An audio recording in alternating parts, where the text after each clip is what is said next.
Dear graduates, dear friends, good evening and congratulations. You have made it. You still have 1 month to go, we think, right? But today you defended your papers, you received a pass or more, and tonight we can celebrate the graduation. Today you will join a distinct and growing body of Jesuit alumni, of those who did follow Jesuit programs or schools and happen to live or work here in Brussels. Not all of them. Pope Francis, a Jesuit alumnus, works in Rome at the Vatican. Former President Bill Clinton lives in the United States. Current President Donald Trump also went to a Jesuit school, but did not finish. Actually, he went elsewhere, and we think that had he, then he were more able to make America great again, especially through critical thinking, I think, that the Jesuit institutions offer. A side note. Perhaps half of us here are Jesuit alumni, actually. Many of you would remember your classes, the Jesuits that taught you. Or you have a friend that is a Jesuit, or maybe you have went through a process of spiritual exercises. As you enter into this body, dear graduates, I would like to think of two prototypes of leadership this evening with you. They are at the root of what we try to offer in the European Leadership Program, and they're very dear to Jesuit alumni, those who went to Jesuit schools, their friends. The first one is the 12 disciples. They had a very distinct leader. Our Lord, he said, "Follow me," and they went. A clear example of a leader. An interesting type of leadership, emphasizing humility while being very provocative, calling those that he criticized, especially in the religious authority, as hypocrites. Also emphasizing love as the main ingredient of what leadership is supposed to be. Love, yeah, we don't hear much about love in Brussels or in Europe or in the world. I mean, we do sometimes, but not in the sense of leadership, both in the sense of caritas and in the sense of eros and beauty and relationship and contact, giving out one's life, pouring out, a kenosis. These 12 disciples, they follow this one leader, and they are trained in becoming a leader. So in about 3 years, as they're with him, they try to pass the final exam, and they fail. All of them, unlike you. All of them, they ran away. When the defining moment of their leadership program came, which was the death of our Lord, they failed. They didn't pass the exam. And this is what defined them. Yet they came together immediately afterwards, and at that time they did works of charity. They prayed together, often closed down, locked down, as if in a crisis, and they constituted themselves as a body of alumni, in a sense. Now they want to follow the teachings of that leader that is no longer with them, yet comes, through the unlocked doors and says, "Hi, peace be with you. Don't be afraid."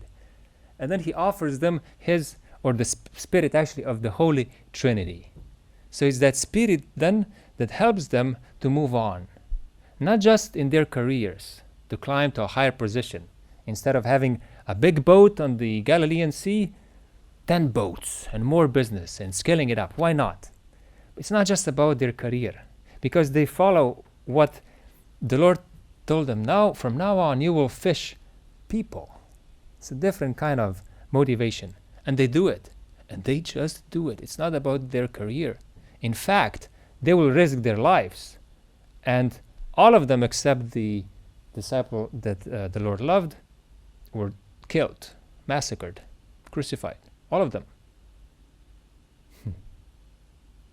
One prototype, defined by the death and the resurrection, becomes a body and then changes the world. We know that not just the Christian tradition, but Christians themselves change the world.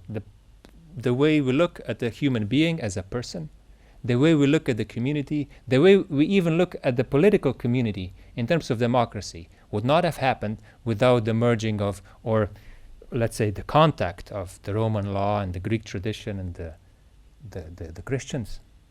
So the first prototype of leadership. The second prototype, about 15 centuries later, they're the first companions of St. Ignatius of Loyola. And they found the Jesuits, those who then hand down the tradition of Jesuit schools, of which many of us had the pleasure to receive education from. St. Ignatius is an obstinate person.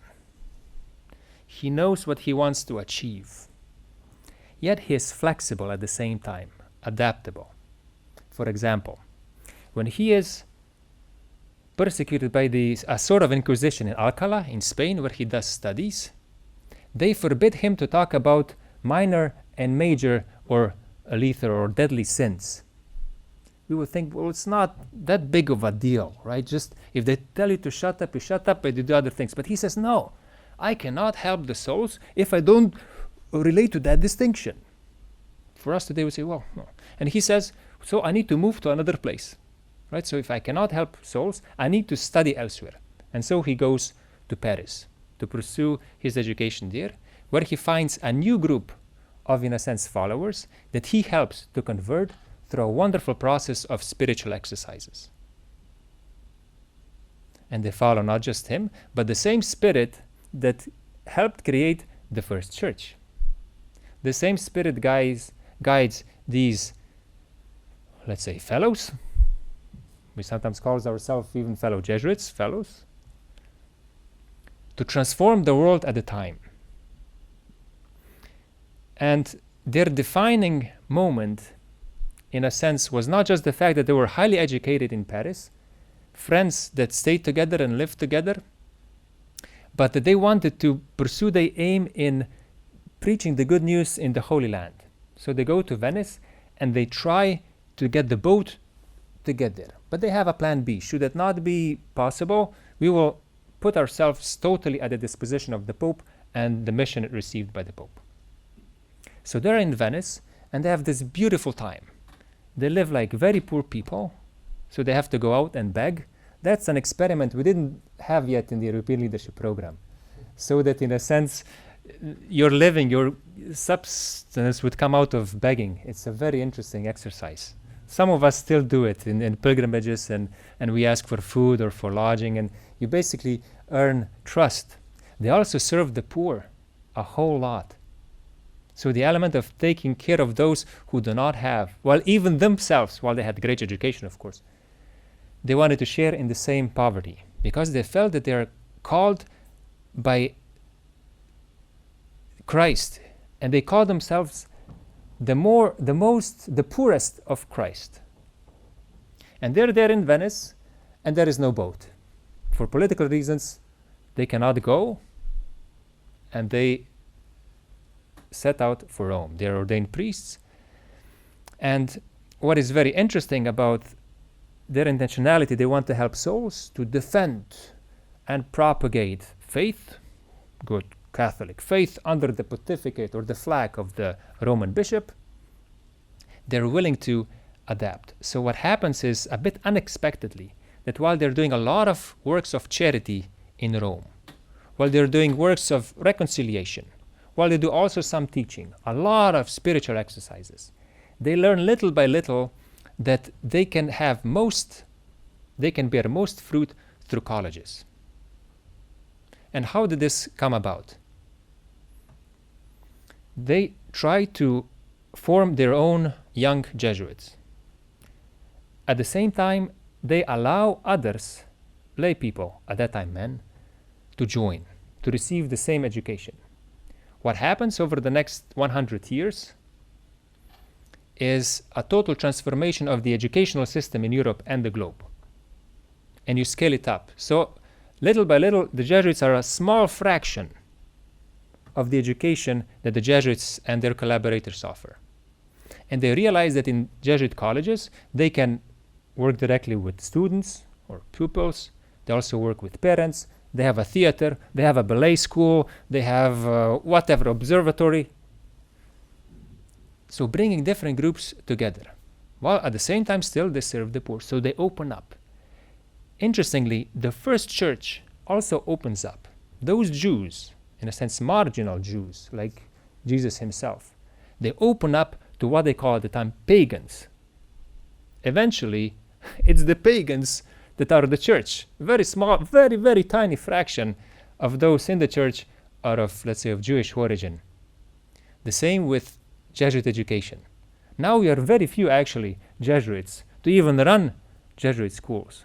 Some of you present here are even on the boards of certain Jesuit high schools or universities, and you try to help us run those schools so that the Jesuit education formation comes to those who participate in these organizations of formation, not just education. So opening up provides scaling up. And I wondered, when thinking of you, dear fellows, what would be the opening for you and for the program so that not only the 6 of you, but let's say in a few years, 16, 60 of you benefit from such a program. And I think we need your help. It cannot happen without your help, because it's precisely the alumni who can improve a program, because they've lived it. You need that kind of an experience. Go through it so that it enters into your heart as well as your mind. So this is a program for hearts and minds to navigate the challenge, as we say, the motto of the program, so that you then can move others. Otherwise, it's just words, and we cannot convince, because we are not truly, if you use the fad word of the day, authentic. ELP program has 5 pillars, working in different institutions in Brussels. Some of you have been doing so for the past few months in the Commission or elsewhere, or in the organizations that somehow work in the Brussels bubble to influence these institutions or to help these institutions to do advocacy for the poor, for the planet, for ecology, and so on. The second one being education. High-level officials came to our house, to your house. Wonderful guests from the parliament, parliamentarians, those who run the parliament, the commission, different professors of different profiles, those who serve the poor. And we managed, despite the big, big crisis that hit the world, the pandemic. And I think, and this is my reading, that the defining moment of this generation, of this cohort, is precisely the pandemic and what happened during this pandemic to us. 3 other pillars are coaching. So we went through coaching sessions as a group, as well as individually. You had some Jesuits or nuns or lay people helping you discover or deepen your vocation, discern with them your life, maybe life of the community. Another one would be serving the poor, which at this point of crisis was almost impossible. Yet some of you still managed, and I would like to congratulate you for that. And living together as a community. And I think it was precisely this last pillar of living together that defined you so much. Because if you remember, we had a big crisis. The crisis was so big that, in my view, the cohort would almost fall apart. It was so tough. And you know, it's been hard. And let me explain to the extent I can, while not breaching confidentiality that we had during that evening, to the rest of the group, what happens? You have young, ambitious fellows living together from different countries, having great aspirations about their career and their life, and the fact maybe they're even happy to do this with the Jesuits, who knows? and they move on, and there's a wonderful start, and everything looks shiny. All right? There are some minor issues among certain members in the community, but that can be dealt with because we have also other things, other pillars of the program.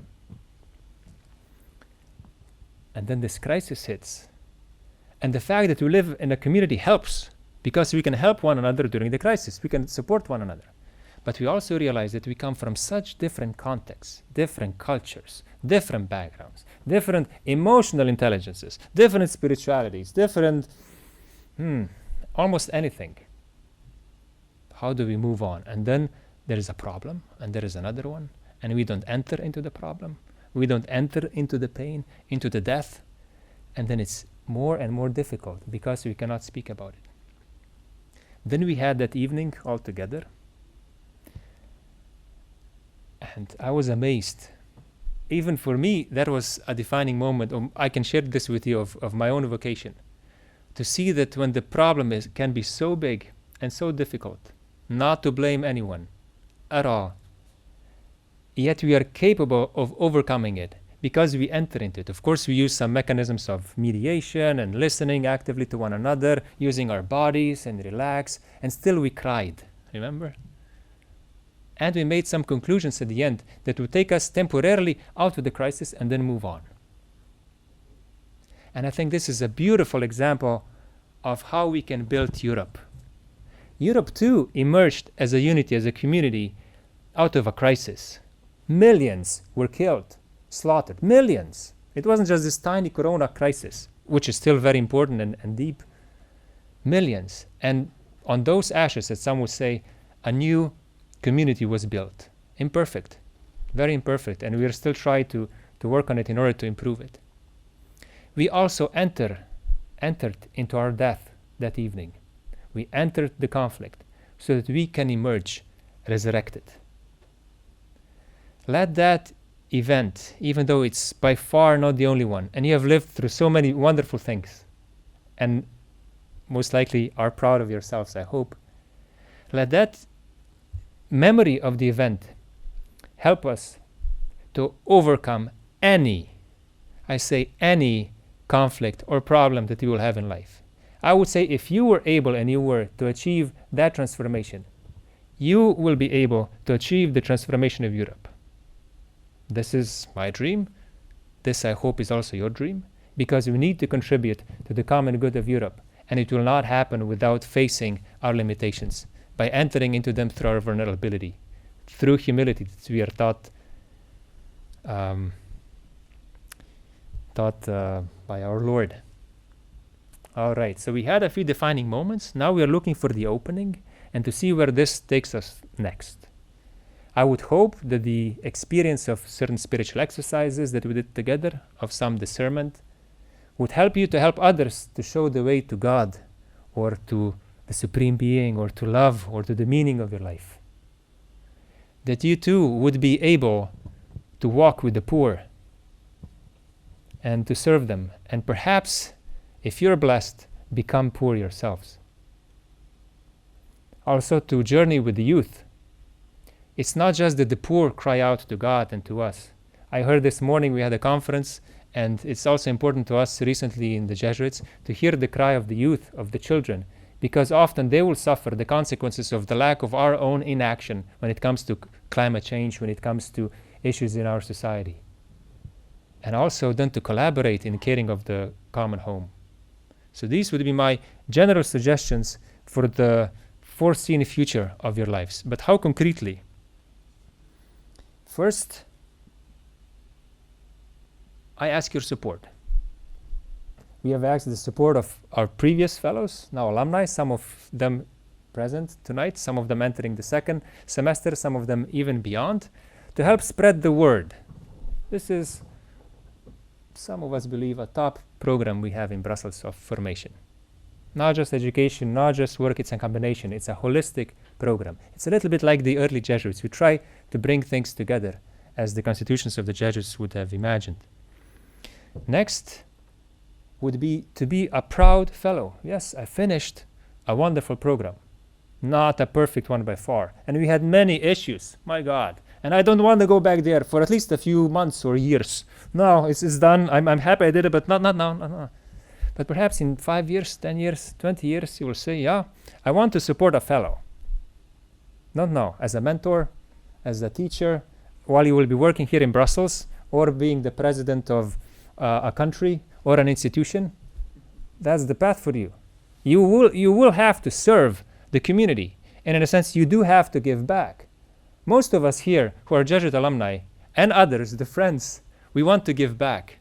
Some of you actually, and I would like to thank you here for coming to our lectures and just talking about your life or your expertise as professors or high-level officials or just friends for free, because you want to give back. Not everything can be paid at all. Of course, we need some substance. So should you wish, once you will be a CEO of an important company, and put a 0.001% as a tax deduction, so it costs you nothing, to this program, why not?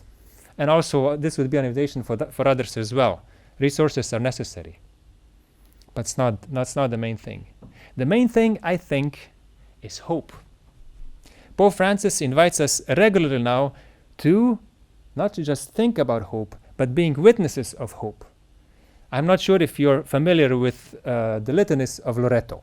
So the litanies of Loreto, you have a number of calls to Our Lady, and the Pope just added 3 a few days ago. Mater Spei, Mother of Hope, the one who gives birth to Jesus, who is our hope of our salvation. And we need to bring hope to others. Let's say to the next generation, who will have a more black scenario in terms of environment and perhaps even social unrest. So we bring hope. We also would like perhaps to be especially attentive to migrants. So the Pope added another exclamation for the litanies, which is the solace of migrants. You imagine? Now, all Catholics who go to the church, especially the first Fridays or Saturdays, they pray the litanies to Our Lady and they say solace of migrants. That's a strong message. And it reflects the needs of our days. And you would perhaps know that the Jesuits, we work very hard with and sometimes for refugees or those who are made vulnerable by migration. There are a number of you here who do that work admirably. And they're not just Jesuits, and we learn a lot from one another. So those would be my recommendations for the next few steps, some of them concrete, some of them less. And I wish you not necessarily success, because most likely you will be successful. But I wish you fruitfulness, so that you bear fruit, the fruit that you're meant to bear for yourselves, but especially for others. And may this be an encouragement for you as you move on, and also to all of us who are gathered here, so that we can collaborate and serve one another. Thank you very much.